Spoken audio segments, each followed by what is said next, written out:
اور زمین پر کوئی چلنے پھرنے والا نہیں مگر اس کا رزق اللہ کے ذمے ہے. وہ اس کے رہنے کی جگہ کو بھی جانتا ہے اور جہاں سونپا جاتا ہے اسے بھی. یہ سب کچھ کتاب روشن میں لکھا ہوا ہے. اور وہی تو ہے جس نے آسمانوں اور زمین کو 6 دن میں بنایا اور اس وقت اس کا عرش پانی پر تھا. تمہارے پیدا کرنے سے مقصود یہ ہے کہ وہ تم کو آزمائے کہ تم میں عمل کے لحاظ سے کون بہتر ہے. اور اے نبی، اگر تم کہو کہ تم لوگ مرنے کے بعد زندہ کر کے اٹھائے جاؤ گے تو کافر کہہ دیں گے کہ یہ تو کھلا جادو ہوا. اور اگر ایک مدت معین تک ہم ان سے عذاب روک دیں تو کہیں گے کہ کون سی چیز عذاب کو روکے ہوئے ہے. دیکھو، جس روز وہ ان پر واقع ہوگا پھر ٹلنے کا نہیں، اور جس چیز کا یہ مذاق اڑاتے ہیں وہ ان کو گھیر لے گی. اور اگر ہم انسان کو اپنے پاس سے نعمت بخشیں پھر اس سے اس کو چھین لے تو نا امید اور ناشکرا ہو جاتا ہے. اور اگر تکلیف پہنچنے کے بعد آسائش کا مزہ چکھائیں تو خوش ہو کر کہتا ہے کہ سب سختیاں مجھ سے دور ہو گئیں. بے شک وہ ہے ہی خوشی میں مست ہو جانے والا، بڑا فخر جتانے والا. ہاں، جنہوں نے صبر کیا اور عمل نیک کیے یہی ہیں جن کے لیے بخشش اور اجر عظیم ہے. تو شاید تم کچھ چیز وہی میں سے جو تمہارے پاس آتی ہے چھوڑ دو، اور اس خیال سے تمہارا دل تنگ ہو کہ کافر یہ کہنے لگیں کہ اس پر کوئی خزانہ کیوں نہیں نازل ہوا یا اس کے ساتھ کوئی فرشتہ کیوں نہیں آیا. اے نبی، تم تو صرف نصیحت کرنے والے ہو اور اللہ ہر چیز کا نگہبان ہے. کیا یہ لوگ کہتے ہیں کہ اس نے قرآن از خود بنا لیا ہے؟ کہہ دو کہ اگر سچے ہو تو تم بھی ایسی 10 صورتیں بنا لاؤ اور اللہ کے سوا جس جس کو بلا سکتے ہو بلا بھی لو. بس اگر وہ تمہاری بات قبول نہ کریں تو جان لو کہ یہ قرآن اللہ کے علم سے اترا ہے اور یہ کہ اس کے سوا کوئی معبود نہیں. تو کیا تم لوگ اسلام لاتے ہو؟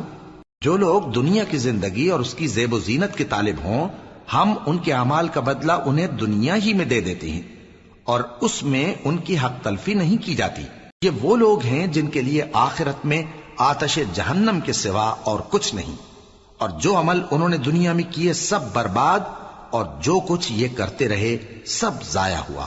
بھلا جو لوگ اپنے پروردگار کی طرف سے دلیل روشن رکھتے ہوں اور ان کے ساتھ ایک آسمانی گواہ بھی اس کی جانب سے ہو، اور اس سے پہلے موسیٰ کی کتاب ہو جو پیشوا اور رحمت ہے، تو کیا وہ قرآن پر ایمان نہیں لائیں گے؟ یہی لوگ تو اس پر ایمان لاتے ہیں، اور جو کوئی اور فرقوں میں سے اس سے منکر ہو تو اس کا ٹھکانہ آگ ہے. تو تم اس قرآن سے شک میں نہ ہونا، یہ تمہارے پروردگار کی طرف سے حق ہے، لیکن اکثر لوگ ایمان نہیں لاتے. اور اس سے بڑھ کر ظالم کون ہوگا جو اللہ پر جھوٹ باندھے؟ ایسے لوگ اپنے رب کے سامنے پیش کیے جائیں گے اور گواہ کہیں گے کہ یہی لوگ ہیں جنہوں نے اپنے پروردگار پر جھوٹ بولا تھا. سن رکھو کہ ظالموں پر اللہ کی لعنت ہے، جو اللہ کے رستے سے روکتے اور اس میں کجی چاہتی ہیں اور وہ آخرت کا بھی انکار کرتے ہیں. یہ لوگ زمین میں کہیں چھپ کر اللہ کو ہرا نہیں سکتے اور نہ اللہ کے سوا کوئی ان کا حمایتی ہے. اے پیغمبر، ان کو دگنا عذاب دیا جائے گا کیونکہ یہ شدت کفر سے تمہاری بات نہیں سن سکتے تھے اور نہ تم کو دیکھ سکتے تھے. یہی ہیں جنہوں نے اپنے آپ کو خسارے میں ڈالا اور جو کچھ یہ افترا کیا کرتے تھے ان سے جاتا رہا. بلا شبہ یہ لوگ آخرت میں سب سے زیادہ نقصان پانے والے ہیں. جو لوگ ایمان لائے اور عمل نیک کیے اور اپنے پروردگار کے آگے عاجزی کی یہی صاحب جنت ہیں، ہمیشہ اس میں رہیں گے. دونوں فریقوں یعنی کافر و مومن کی مثال ایسی ہے جیسے ایک اندھا بہرا ہو اور ایک دیکھتا سنتا. بھلا دونوں کا حال یکساں ہو سکتا ہے؟ پھر تم سوچتے کیوں نہیں؟ اور ہم نے نوح کو ان کی قوم کی طرف بھیجا تو انہوں نے ان سے کہا کہ میں تم کو کھول کھول کر ڈر سنانے اور یہ پیغام پہنچانے آیا ہوں کہ اللہ کے سوا کسی کی عبادت نہ کرو، مجھے تمہاری نسبت دردناک عذاب کا خوف ہے. تو ان کی قوم کے سردار جو کافر تھے کہنے لگے کہ ہم تم کو اپنے ہی جیسا ایک آدمی دیکھتے ہیں اور یہ بھی دیکھتے ہیں کہ تمہارے پیرو وہی لوگ ہوئے ہیں جو ہم میں ادنا درجے کے ہیں اور وہ بھی سطحی رائے سے، اور ہم تم میں اپنے اوپر کسی طرح کی فضیلت نہیں دیکھتے بلکہ تمہیں جھوٹا خیال کرتے ہیں. فرمایا کہ اے قوم دیکھو تو اگر میں اپنے پروردگار کی طرف سے دلیل روشن رکھتا ہوں اور اس نے مجھے اپنے ہاں سے رحمت بخشی ہو جس کی حقیقت تم سے پوشیدہ ہو گئی ہے، تو کیا ہم اس کے لیے تمہیں مجبور کر سکتے ہیں جبکہ تم اس سے ناخوش ہو؟ اور اے قوم، میں اس نصیحت کے بدلے تم سے مال و زر کا مطالبہ تو نہیں کرتا، میرا صلہ تو اللہ کے ذمے ہے، اور جو لوگ ایمان لائے ہیں میں ان کو نکالنے والا بھی نہیں ہوں، وہ تو اپنے پروردگار سے ملنے والے ہیں، لیکن میں دیکھتا ہوں کہ تم لوگ نادانی کر رہے ہو۔ اے میری قوم، اگر میں ان کو نکال دوں تو اللہ کی گرفت سے بچانے کے لیے کون میری مدد کر سکتا ہے؟ بھلا تم غور کیوں نہیں کرتے؟ اور میں نہ تم سے یہ کہتا ہوں کہ میرے پاس اللہ کے خزانے ہیں، اور نہ یہ کہ میں غیب جانتا ہوں، اور نہ یہ کہتا ہوں کہ میں فرشتہ ہوں، اور نہ ان لوگوں کی نسبت جن کو تم حقارت کی نظر سے دیکھتے ہو یہ کہتا ہوں کہ اللہ ان کو بھلائی یعنی اعمال کی جزا نہیں دے گا۔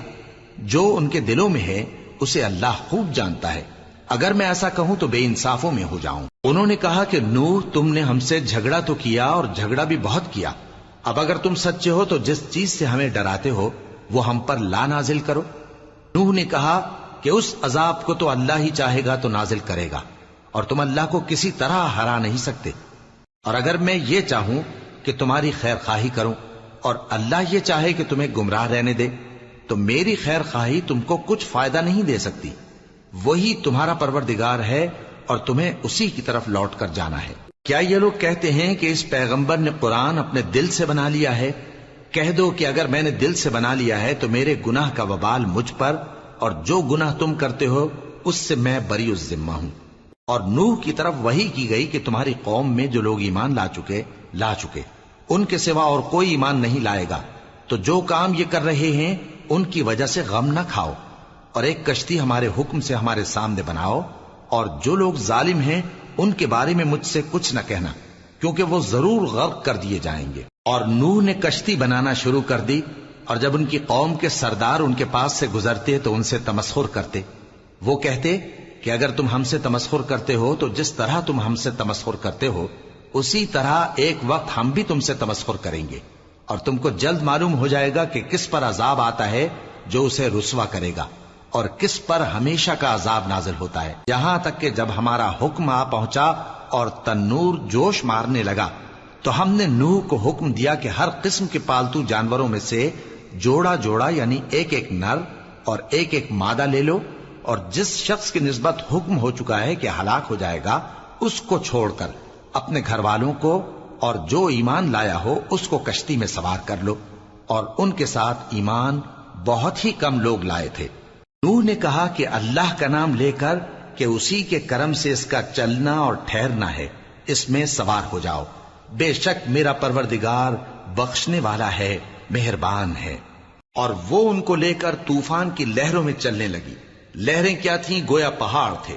اس وقت نوح نے اپنے بیٹے کو جو کشتی سے الگ تھا پکارا کہ بیٹا ہمارے ساتھ سوار ہو جا اور کافروں میں شامل نہ ہو۔ اس نے کہا کہ میں ابھی پہاڑ سے جا لگوں گا، وہ مجھے پانی سے بچا لے گا۔ فرمایا کہ آج اللہ کے عذاب سے کوئی بچانے والا نہیں اور نہ کوئی بچ سکتا ہے مگر وہی جس پر اللہ رحم کرے۔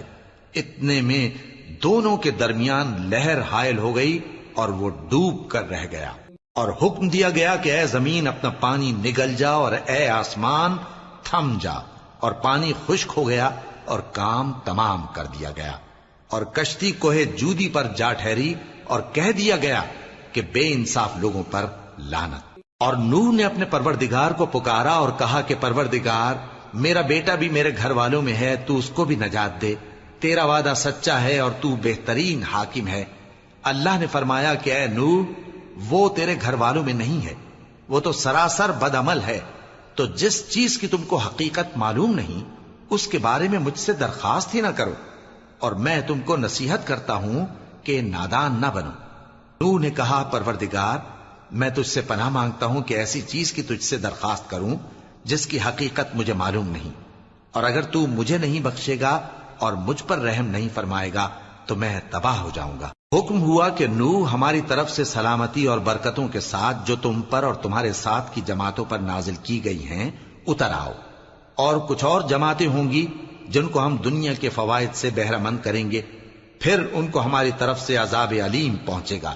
یہ حالات غیب کی خبروں میں سے ہیں جو ہم تمہاری طرف بھیجتے ہیں، اور اس سے پہلے نہ تم ہی ان کو جانتے تھے اور نہ تمہاری قوم ہی ان سے واقف تھی، تو صبر کرو کہ انجام پرہیزگاروں ہی کا بھلا ہے۔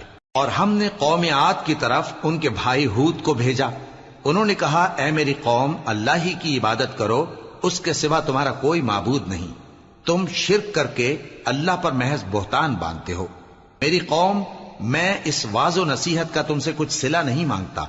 میرا صلہ تو اس کے ذمے ہے جس نے مجھے پیدا کیا. بھلا تم سمجھتے کیوں نہیں؟ اور اے قوم اپنے پروردگار سے بخشش مانگو، پھر اس کے آگے توبہ کرو. وہ تم پر آسمان سے موسلا دھار بارش برسائے گا اور تمہاری طاقت پر طاقت بڑھائے گا. اور دیکھو گناہگار بن کر روگردانی نہ کرو.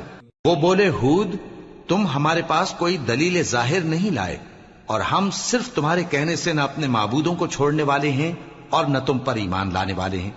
ہم تو یہ سمجھتے ہیں کہ ہمارے کسی معبود نے تمہیں تکلیف پہنچا کر دیوانہ کر دیا ہے. انہوں نے کہا کہ میں اللہ کو گواہ کرتا ہوں اور تم بھی گواہ رہو کہ جن کو تم اللہ کا شریک بناتے ہو میں ان سے بیزار ہوں.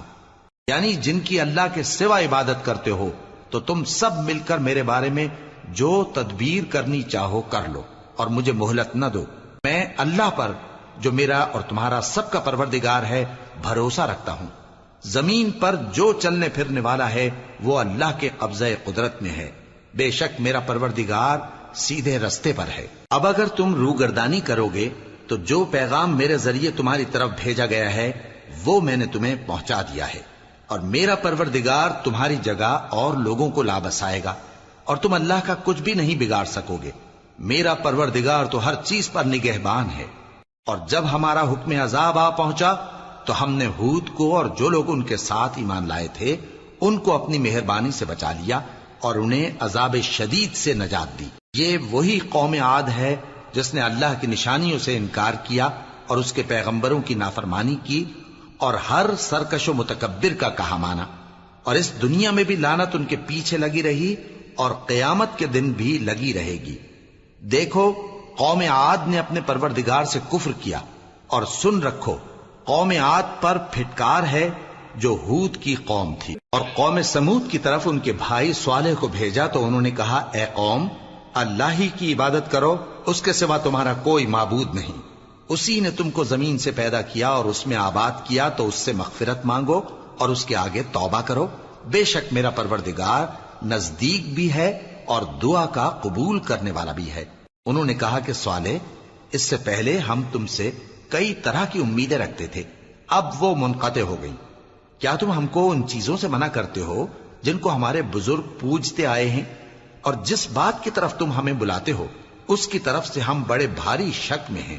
صالح نے کہا اے میری قوم بھلا دیکھو تو اگر میں اپنے پروردگار کی طرف سے کھلی دلیل پر ہوں اور اس نے مجھے اپنے ہاتھ سے نبوت کی نعمت بخشی ہو، تو اگر میں اللہ کی نافرمانی کروں تو اس کے سامنے میری کون مدد کرے گا؟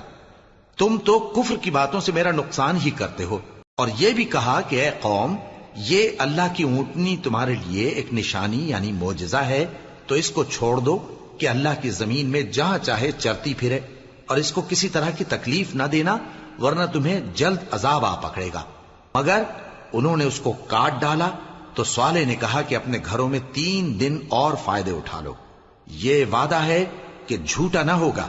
پس جب ہمارا حکم آ گیا تو ہم نے صالح کو اور جو لوگ ان کے ساتھ ایمان لائے تھے ان کو اپنی مہربانی سے بچا لیا اور اس دن کی رسوائی سے محفوظ رکھا.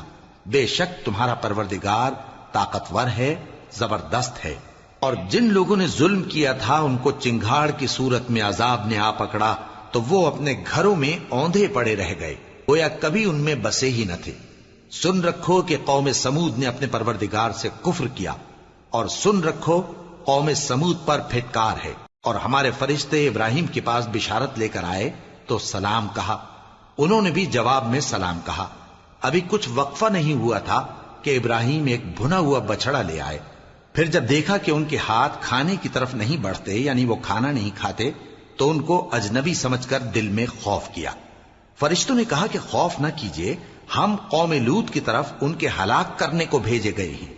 اور ابراہیم کی بیوی جو پاس کھڑی تھی ہنس پڑی تو ہم نے اس کو اسحاق کی اور اسحاق کے بعد یعقوب کی خوشخبری دی. اس نے کہا اے میرے بچہ ہوگا، میں تو بڑھیا ہوں اور یہ میرے میاں بھی بوڑھے ہیں، یہ تو بڑی عجیب بات ہے. انہوں نے کہا کیا تم اللہ کی قدرت سے تعجب کرتی ہو؟ اے اہل بیت، تم پر اللہ کی رحمت اور اس کی برکتیں ہیں، وہ لائق تعریف ہے، بڑا ہے۔ پھر جب ابراہیم سے خوف جاتا رہا اور ان کو خوشخبری بھی مل گئی تو قوم لوط کے بارے میں لگے ہم سے بحث کرنے۔ بے شک ابراہیم بڑے تحمل والے، نرم دل اور رجوع کرنے والے تھے۔ اے ابراہیم، اس بات کو جانے دو، تمہارے پروردگار کا حکم آ پہنچا ہے اور ان لوگوں پر عذاب آنے والا ہے جو کبھی نہیں ٹلنے کا۔ اور جب ہمارے فرشتے لوط کے پاس آئے تو وہ ان کے آنے سے غمناک اور تنگ دل ہوئے اور کہنے لگے کہ آج کا دن بڑی مشکل کا دن ہے۔ اور لوط کی قوم کے لوگ ان کے پاس بے تحاشا دوڑتے ہوئے آئے اور یہ لوگ پہلے ہی سے انتہائی بےہودہ حرکتیں کیا کرتے تھے۔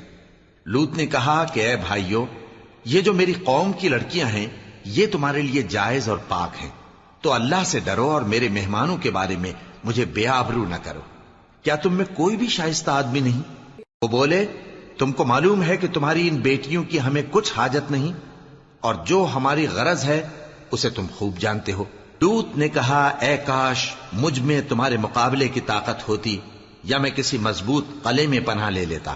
فرشتوں نے کہا اے لوط، ہم تمہارے پروردگار کے فرشتے ہیں، یہ لوگ ہرگز تم تک نہیں پہنچ سکیں گے، تو کچھ رات رہے سے اپنے گھر والوں کو لے کر چل دو اور تم میں سے کوئی شخص پیچھے مڑ کر نہ دیکھے مگر تمہاری بیوی کے جو آفت ان پر پڑنے والی ہے وہی اس پر بھی پڑے گی۔ ان کے عذاب کے وعدے کا وقت صبح ہے، اور کیا صبح کچھ دور ہے؟ پھر جب ہمارا حکم آیا ہم نے اس بستی کو الٹ کر نیچے اوپر کر دیا اور ان پر پتھر کی تہ بتہ کنکریاں برسائیں جن پر تمہارے پروردگار کے ہاں سے نشان کیے ہوئے تھے، اور وہ بستی ان ظالموں سے کچھ دور نہیں۔ اور مدین کی طرف ان کے بھائی شعیب کو بھیجا تو انہوں نے کہا کہ اے قوم، اللہ ہی کی عبادت کرو کہ اس کے سوا تمہارا کوئی معبود نہیں، اور ناپ اور تول میں کمی نہ کیا کرو، میں تو تم کو آسودہ حال دیکھتا ہوں، اور اگر تم ایمان نہ لاؤ گے تو مجھے تمہارے بارے میں ایک ایسے دن کے عذاب کا خوف ہے جو تم کو گھیر کر رہے گا۔ اور اے میری قوم، ناپ اور تول انصاف کے ساتھ پوری پوری کیا کرو، اور لوگوں کو ان کی چیزیں کم نہ دیا کرو، اور زمین میں خرابی کرتے نہ پھرو۔ اگر تم کو میرے کہنے کا یقین ہو تو اللہ کا دیا ہوا نفع ہی تمہارے لیے بہتر ہے، اور میں تمہارا نگہبان نہیں ہوں۔ انہوں نے کہا اے شعیب، کیا تمہاری نماز تمہیں یہ سکھاتی ہے کہ جن کو ہمارے باپ دادا پوجتے آئے ہیں ہم ان کو ترک کر دیں، یا اپنے مال میں تصرف کرنا چاہیں تو نہ کریں؟ تم تو بڑے نرم دل اور بڑے سیدھے ہو۔ انہوں نے کہا کہ اے قوم، دیکھو تو اگر میں اپنے پروردگار کی طرف سے دلیل روشن پر ہوں اور اس نے اپنے ہاں سے مجھے نیک روزی دی ہو تو کیا میں اپنا فرض ادا نہ کروں؟ اور میں نہیں چاہتا کہ جس بات سے میں تمہیں منع کروں خود اس کو کرنے لگوں۔ میں تو جہاں تک مجھ سے ہو سکے تمہارے معاملات کی اصلاح چاہتا ہوں، اور اس بارے میں مجھے توفیق کا ملنا اللہ ہی کے فضل سے ہے۔ میں اسی پر بھروسہ رکھتا ہوں اور اسی کی طرف رجوع کرتا ہوں۔ اور اے قوم، میری مخالفت تم سے کوئی ایسا کام نہ کرا دے کہ جیسی مصیبت نوح کی قوم یا ہود کی قوم یا صالح کی قوم پر واقع ہوئی تھی ویسی ہی مصیبت تم پر واقع ہو۔ اور لوط کی قوم کا زمانہ تو تم سے کچھ دور نہیں، اور اپنے پروردگار سے بخشش مانگو اور اس کے آگے توبہ کرو، بے شک میرا پروردگار بڑا مہربان ہے، بہت محبت کرنے والا ہے۔ انہوں نے کہا کہ شعیب، تمہاری بہت سی باتیں ہماری سمجھ میں نہیں آتی، اور ہم دیکھتے ہیں کہ تم ہم میں کمزور بھی ہو، اور اگر تمہارے بھائی بند نہ ہوتے تو ہم تم کو سنسار کر دیتے، اور تم ہم پر کسی طرح بھی غالب نہیں ہو۔ انہوں نے کہا کہ اے قوم، کیا میرے بھائی بندوں کا دباؤ تم پر اللہ سے زیادہ ہے، اور اس کو تم نے پیٹھ پیچھے ڈال رکھا ہے؟ میرا پروردگار تو تمہارے سب اعمال کا احاطہ کیے ہوئے ہے۔ اور اے قوم، تم اپنی جگہ کام کیے جاؤ، میں اپنی جگہ کام کیے جاتا ہوں۔ تم کو ان قریب معلوم ہو جائے گا کہ رسوا کرنے والا عذاب کس پر آتا ہے اور جھوٹا کون ہے، اور تم بھی انتظار کرو، میں بھی تمہارے ساتھ انتظار کرتا ہوں۔ اور جب ہمارا حکم آ پہنچا تو ہم نے شعیب کو اور جو لوگ ان کے ساتھ ایمان لائے تھے ان کو تو اپنی رحمت سے بچا لیا، اور جو ظالم تھے ان کو چنگھاڑ نے آ دبوچا، تو وہ اپنے گھروں میں اوندھے پڑے رہ گئے، گویا ان میں کبھی بسے ہی نہ تھے۔ سن رکھو کہ مدین پر ویسی ہی پھٹکار ہے جیسی سمود پر پھٹکار تھی۔ اور ہم نے موسیٰ کو اپنی نشانیاں اور دلیل روشن دے کر بھیجا فرعون اور اس کے سرداروں کی طرف، تو وہ فرعون ہی کے حکم پر چلتے رہے، حالانکہ فرعون کا حکم درست نہیں تھا۔ وہ قیامت کے دن اپنی قوم کے آگے آگے چلے گا، پھر ان کو دوزخ میں جا اتارے گا، اور جس مقام پر وہ اتارے جائیں گے وہ برا ہے۔ اور اس جہان میں بھی لعنت ان کے پیچھے لگا دی گئی، اور قیامت کے دن بھی پیچھے لگی رہے گی۔ جو انعام ان کو ملا ہے برا ہے۔ یہ پرانی بستیوں کے تھوڑے سے حالات ہیں جو ہم تم سے بیان کرتے ہیں، ان میں سے بعض تو باقی ہیں اور بعض تہس نہس ہو گئیں۔ اور ہم نے ان لوگوں پر ظلم نہیں کیا بلکہ انہوں نے خود اپنے اوپر ظلم کیا۔ غرض جب تمہارے پروردگار کا حکم آ پہنچا تو جن معبودوں کو وہ اللہ کے سوا پکارا کرتے تھے وہ ان کے کچھ بھی کام نہ آئے، اور بربادی کے سوا انہیں اور کچھ نہ دے سکے۔ اور تمہارا پروردگار جب نافرمان بستیوں کو پکڑا کرتا ہے تو اس کی پکڑ اسی طرح کی ہوتی ہے، بے شک اس کی پکڑ دکھ دینے والی سخت ہے۔ ان قصوں میں اس شخص کے لیے جو عذاب آخرت سے ڈرے عبرت ہے۔ یہ وہ دن ہوگا جس میں سب اکٹھے کیے جائیں گے، اور یہی وہ دن ہوگا جس میں سب اللہ کے روبرو حاضر کیے جائیں گے، اور ہم اس کے لانے میں ایک وقت معین تک تاخیر کر رہے ہیں۔ جس روز وہ آ جائے گا تو کوئی شخص اللہ کے حکم کے بغیر بول بھی نہیں سکے گا۔ پھر ان میں سے کچھ بدبخت ہوں گے اور کچھ نیک بخت۔ تو جو بدبخت ہوں گے وہ دوزخ میں ڈال دیے جائیں گے، اس میں ان کو چلانا اور دھاڑنا ہوگا۔ جب تک آسمان و زمین ہیں وہ اسی میں رہیں گے مگر جتنا تمہارا پروردگار چاہے، بے شک تمہارا پروردگار جو چاہتا ہے کر دیتا ہے۔ اور جو نیک بخت ہوں گے وہ بہشت میں داخل کیے جائیں گے، اور جب تک آسمان اور زمین ہیں ہمیشہ اسی میں رہیں گے مگر جتنا تمہارا پروردگار چاہے۔ یہ اللہ کی بخشش ہے جو کبھی منقطع نہیں ہوگی۔ تو یہ لوگ جو غیر اللہ کی پرستش کرتے ہیں اس سے تم شک میں نہ پڑنا، یہ اسی طرح پرستش کرتے ہیں جس طرح پہلے سے ان کے باپ دادا پرستش کرتے آئے ہیں، اور ہم ان کو ان کا حصہ پورا پورا بغیر کچھ کم کیے دینے والے ہیں۔ اور ہم نے موسیٰ کو کتاب دی تو اس میں اختلاف کیا گیا، اور اگر تمہارے پروردگار کی طرف سے ایک بات پہلے نہ ہو چکی ہوتی تو ان میں فیصلہ کر دیا جاتا، اور وہ تو اس کی طرف سے بڑے بھاری شک میں پڑے ہوئے ہیں۔ اور تمہارا پروردگار ان سب کو قیامت کے دن ان کے اعمال کا پورا پورا بدلہ دے گا، بے شک جو عمل یہ کرتے ہیں وہ اس سے واقف ہے۔ سو اے پیغمبر، جیسا تم کو حکم ہوتا ہے اس پر تم اور جو لوگ تمہارے ساتھ تائب ہوئے ہیں قائم رہو، اور حد سے تجاوز نہ کرنا، وہ تمہارے سب اعمال کو دیکھ رہا ہے۔ اور مسلمانوں، جو لوگ ظالم ہیں ان کی طرف مائل نہ ہونا، نہیں تو تمہیں بھی دوزخ کی آگ آ لپٹے گی، اور اللہ کے سوا تمہارے کوئی دوست نہیں ہوں گے، پھر تمہیں کوئی مدد بھی نہ ملے گی۔ اور دن کے دونوں سروں یعنی صبح اور شام کے اوقات میں اور رات کی چند ساعتوں میں نماز پڑھا کرو، کچھ شک نہیں کہ نیکیاں گناہوں کو دور کر دیتی ہیں۔ یہ ان کے لیے نصیحت ہے جو نصیحت قبول کرنے والے ہیں۔ اور صبر کیے رہو کہ اللہ نیکوکاروں کا اجر ضائع نہیں کرتا۔ تو جو امتیں تم سے پہلے گزر چکی ہیں ان میں ایسے ہوش مند کیوں نہ ہوئے جو ملک میں خرابی کرنے سے روکتے؟ ہاں، ایسے تھوڑے سے تھے جن کو ہم نے ان میں سے نجات بخشی، اور جو ظالم تھے وہ انہی باتوں کے پیچھے لگے رہے جن میں عیش و آرام تھا، اور وہ گناہوں میں ڈوبے ہوئے تھے۔ اور تمہارا پروردگار ایسا نہیں ہے کہ بستیوں کو جبکہ وہاں کے باشندے نیکوکار ہوں از راہ ظلم تباہ کر دے۔ اور اگر تمہارا پروردگار چاہتا تو تمام لوگوں کو ایک ہی جماعت کر دیتا، اور وہ برابر اختلاف کرتے رہیں گے، مگر جن پر تمہارا پروردگار رحم فرمائے، اور اسی لیے اس نے ان کو پیدا کیا ہے۔ اور تمہارے پروردگار کا قول پورا ہو گیا کہ میں دوزخ کو جنوں اور انسانوں سب سے بھر دوں گا۔ اور اے نبی اور پیغمبروں کے وہ سب حالات جو ہم تم سے بیان کرتے ہیں ان سے ہم تمہارے دل کو جمائے رکھتے ہیں، اور ان حالات میں تمہارے پاس حق پہنچ گیا، اور یہ مومنوں کے لیے نصیحت اور عبرت ہے۔ اور جو لوگ ایمان نہیں لائے ان سے کہہ دو کہ تم اپنی جگہ عمل کیے جاؤ، ہم اپنی جگہ عمل کیے جاتے ہیں، اور نتیجہ اعمال کا تم بھی انتظار کرو، ہم بھی انتظار کرتے ہیں۔ اور آسمانوں اور زمین کی چھپی چیزوں کا علم اللہ ہی کو ہے، اور تمام معاملات اسی کی طرف رجوع کیے جائیں گے۔ تو اسی کی عبادت کرو اور اسی پر بھروسہ رکھو، اور جو کچھ تم لوگ کر رہے ہو تمہارا پروردگار اس سے بے خبر نہیں۔ شروع اللہ کا نام لے کر جو بڑا مہربان نہایت رحم والا ہے۔ الف لام را، یہ کتاب روشن کی آیتیں ہیں۔ ہم نے اس قرآن کو عربی میں نازل کیا ہے تاکہ تم لوگ سمجھ سکو۔ اے پیغمبر، ہم اس قرآن کے ذریعے سے جو ہم نے تمہاری طرف بھیجا ہے تمہیں ایک نہایت اچھا قصہ سناتے ہیں، اور تم اس سے پہلے بے خبر تھے۔ جب یوسف نے اپنے والد سے کہا کہ ابا، میں نے خواب میں 11 ستاروں اور سورج اور چاند کو دیکھا ہے، دیکھتا کیا ہوں کہ وہ مجھے سجدہ کر رہی ہیں۔ انہوں نے کہا کہ بیٹا، اپنے خواب کا ذکر اپنے بھائیوں سے نہ کرنا، نہیں تو وہ تمہارے حق میں کوئی چال چلیں گے۔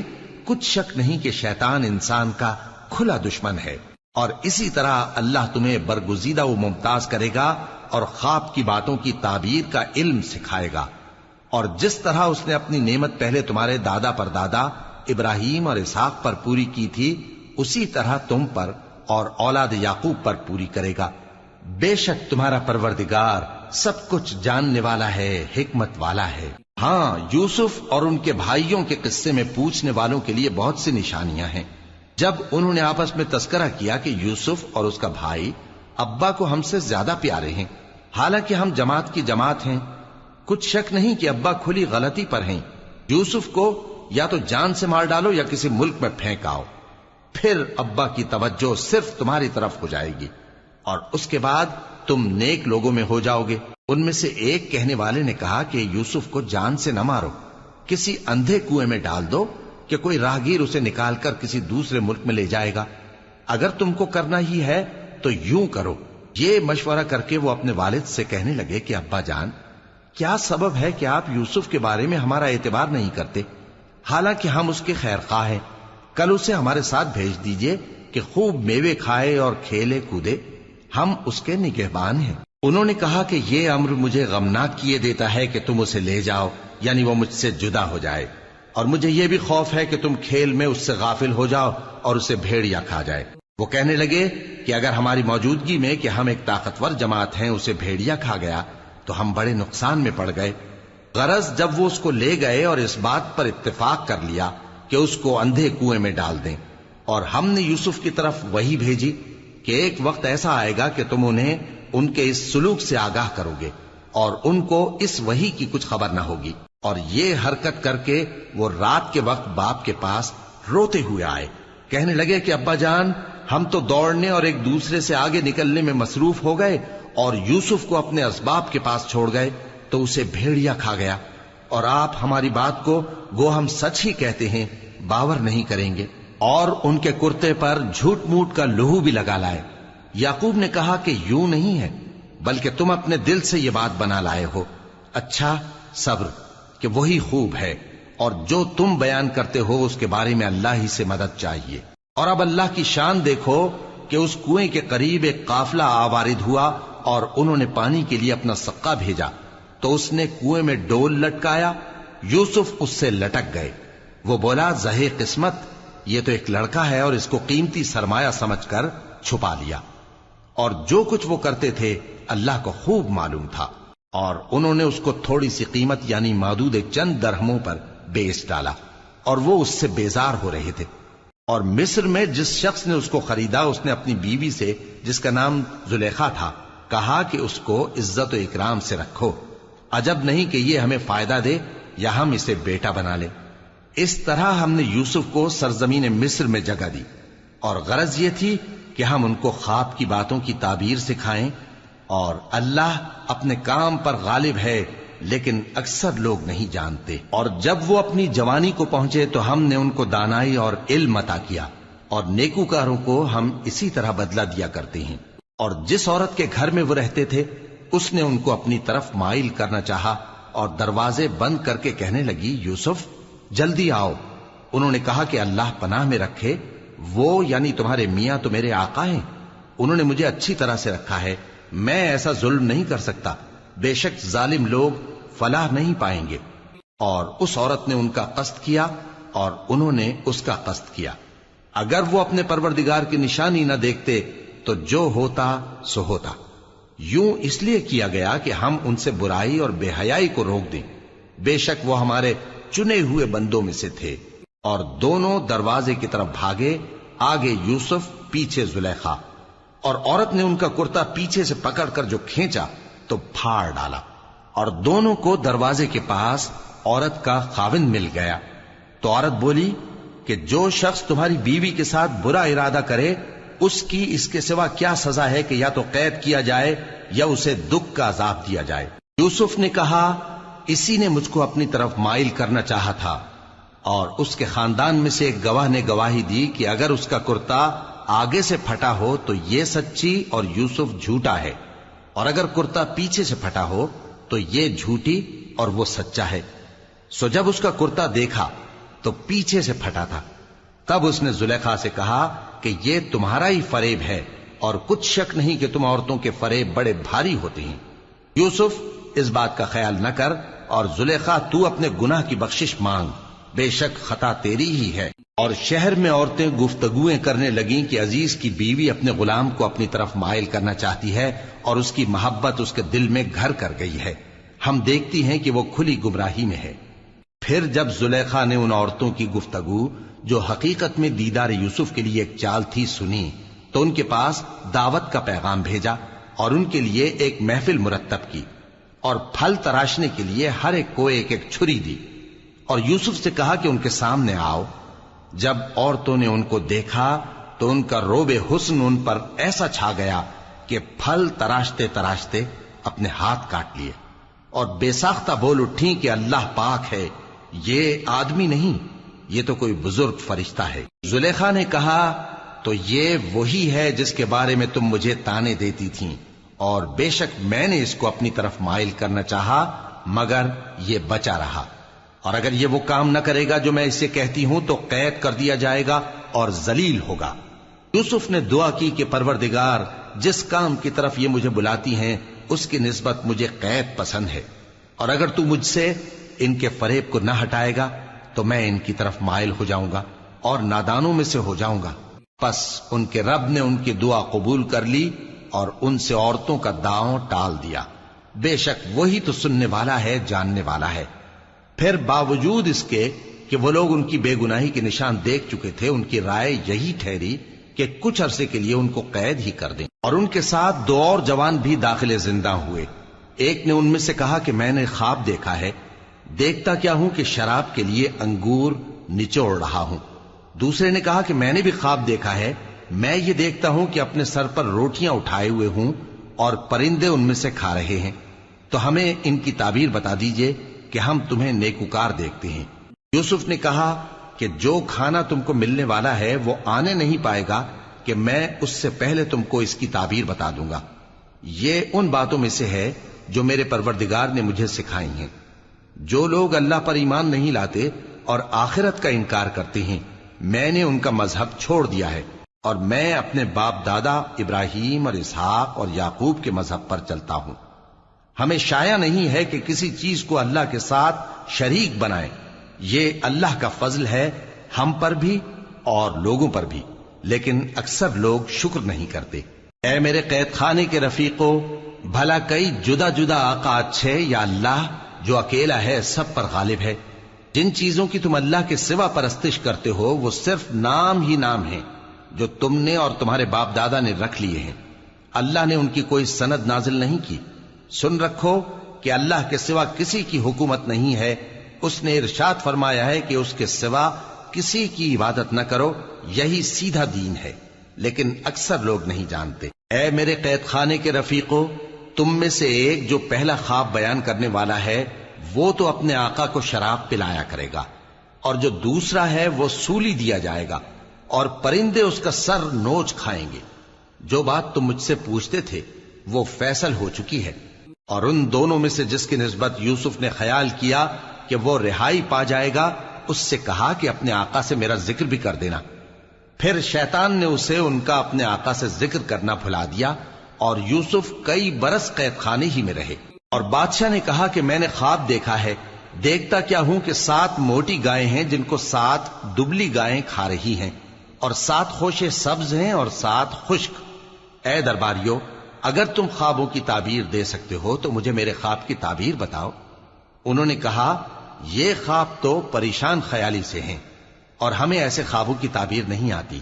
اور وہ شخص جو دونوں قیدیوں میں سے رہائی پا گیا تھا اور جسے مدت کے بعد وہ بات یاد آ گئی، بول اٹھا کہ میں آپ کو اس کی تعبیر لا بتاتا ہوں، مجھے قید خانے جانے کی اجازت دیجیے۔ غرض وہ یوسف کے پاس آیا اور کہنے لگا، یوسف، اے بڑے سچے یوسف، ہمیں اس خواب کی تعبیر بتائیے کہ 7 موٹی گایوں کو 7 دبلی گائیں کھا رہی ہیں، اور 7 خوشے سبز ہیں اور 7 سوکھے، تاکہ میں لوگوں کے پاس واپس جا کر تعبیر بتاؤں۔ عجب نہیں کہ وہ تمہاری قدر جانے۔ انہوں نے کہا کہ تم لوگ 7 سال متواتر کھیتی کرتے رہو گے، تو جو غلہ کاٹو تو تھوڑے سے غلے کے سوا جو کھانے میں آئے باقی کو خوشوں میں ہی رہنے دینا۔ پھر اس کے بعد خشک سالی کے 7 سخت سال آئیں گے کہ جو غلہ تم نے جمع کر رکھا ہوگا وہ سب کو کھا جائیں گے، صرف وہی تھوڑا سا رہ جائے گا جو تم احتیاط سے رکھ چھوڑو گے۔ پھر اس کے بعد ایک ایسا سال آئے گا کہ خوب مے برسے گا اور لوگ اس میں رس نچوڑیں گے۔ اور یہ تعبیر سن کر بادشاہ نے حکم دیا کہ یوسف کو میرے پاس لے آؤ۔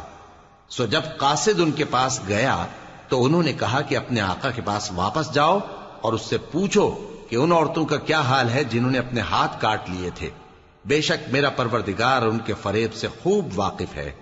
بادشاہ نے عورتوں سے پوچھا کہ تمہارا کیا قصہ تھا جب تم نے یوسف کو اپنی طرف مائل کرنا چاہا؟ سب بول اٹھیں کہ اللہ پاک ہے، ہم نے اس میں کوئی برائی معلوم نہیں کی۔ عزیز کی بیوی نے کہا، اب سچی بات تو ظاہر ہو ہی گئی ہے، اصل یہ ہے کہ میں نے اس کو اپنی طرف مائل کرنا چاہا تھا اور وہ بے شک سچا ہے۔ یوسف نے کہا کہ میں نے یہ بات اس لیے پوچھی ہے کہ عزیز کو یقین ہو جائے کہ میں نے اس کی پیٹھ پیچھے اس کی امانت میں خیانت نہیں کی، اور اللہ خیانت کرنے والوں کی چال کو چلنے نہیں دیتا۔